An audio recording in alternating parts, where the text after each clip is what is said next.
राधे राधे बंधुओं, बहुत स्वागत है आपका इंडिया न्यूज के डिजिटल प्लेटफॉर्म पर। बंधुओं, इस वीडियो में हम आपको बताएंगे कि गंगा दशहरा के साथ आप घर पर ही सही विधि गंगा स्नान करने की क्या है, हमें क्या गलतियां नहीं करनी चाहिए।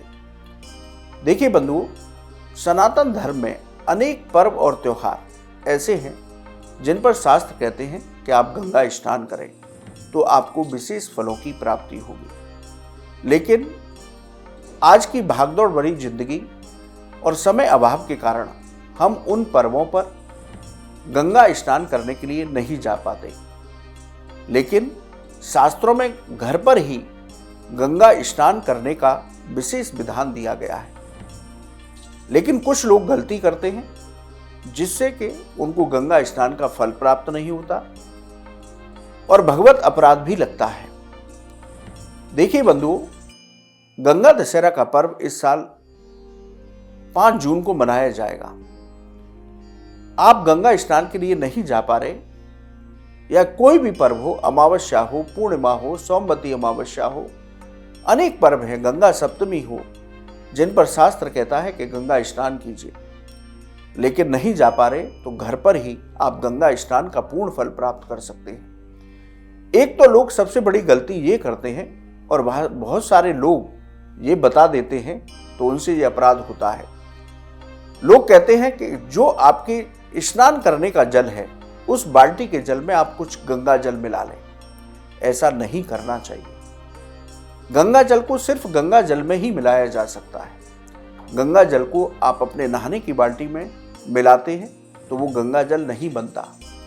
इसके साथ ही ये देव अपराध भी हो जाता है। इसलिए बंधु, कभी भी ऐसा ना करें। कभी भी अपने नहाने की बाल्टी में गंगा जल बिल्कुल भी ना डालें। आप गंगा जल उस पानी में मिलाने के बाद उस गंगा जल का प्रभाव भी खत्म हो जाता है, गंगा जल रहता ही नहीं है। और यदि आपका भाव ऐसा है तो वो गंगा जल कहाँ कहाँ जाता है, नालियों में पड़ा रहता है, एक ऐसा भाव भी निकल करके आता है। इसलिए गंगा जल से घर पर ही स्नान करने की सही विधि यह है कि आप जब पूर्ण स्नान कर लें और अपने वस्त्र पहन लें, शुद्ध वस्त्र, और अपने घर के मंदिर में आए। घर के मंदिर में जहां गंगा जल रखा है उस गंगा जली को, उसमें मां गंगा का ध्यान करते हुए प्रणाम करें। उसके बाद आसन पर बैठ करके एक पात्र में थोड़ा सा गंगा जल लें।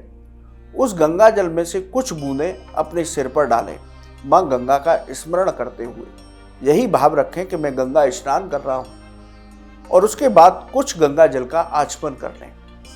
यह गंगा स्नान घर पर करने की सही विधि है। इस तरह से आप पर्वों के साथ प्रतिदिन भी ऐसा कर सकते हैं। शास्त्र कहते हैं हमें प्रतिदिन गंगा जल का आचमन करना चाहिए, जिससे मां गंगा की कृपा प्राप्त होती है। मां गंगा की कृपा से जीवन में सुख शांति समृद्धि आती है, हमारे पाप कर्म दूर होते हैं। इसलिए आप प्रतिदिन इस विधि से अपने घर के मंदिर में ही, घर में ही बैठ करके गंगा स्नान कर सकते हैं। कभी ये गलती मत करना कि आप पानी के जल में गंगा जल मिला लें। जैसा मैंने बताया कि स्नान करने के बाद गंगा जली को प्रणाम करने के बाद, उसमें मां गंगा का ध्यान करने के बाद किसी पात्र में गंगा जल लेकर के थोड़ा सा उसको सिर पर डालें और उसका कुछ आचमन करें, तो आपको घर पर ही इस विधि से गंगा स्नान करने का पूर्ण फल प्राप्त होगा। तो आप अपने जीवन में मां गंगा का प्रतिदिन आशीष प्राप्त कर सकते हैं, प्रतिदिन गंगा स्नान कर सकते हैं। तो बंधुओं, इस विधि का विशेष ध्यान रखिए। मैंने ये वीडियो इसीलिए बनाया था क्योंकि बहुत सारे लोग इस प्रश्न को करते हैं और बहुत सारे लोग बाल्टी में ही गंगा जल मिलाकर के स्नान की बात कहते हैं। वो बिल्कुल गलत है। आप इस विधि से ही स्नान करें जो मैंने बताई है, तो आपको गंगा स्नान का पूर्ण फल प्राप्त होगा। तो गंगा दशहरा पर आप अपने घर पर ही गंगा स्नान का फल प्राप्त कर सकते हैं। बंधुओं, आपको ये वीडियो कैसा लगा आप हमारे कमेंट बॉक्स में लिखें। या ज्योतिष और धर्म से संबंधित आपके मन में कोई सवाल या जिज्ञासा है तो आप हमारे कमेंट बॉक्स में लिखें, हम उसका जवाब अवश्य देंगे। आप हमारे चैनल पर जुड़े, आपका बहुत बहुत धन्यवाद। राधे राधे।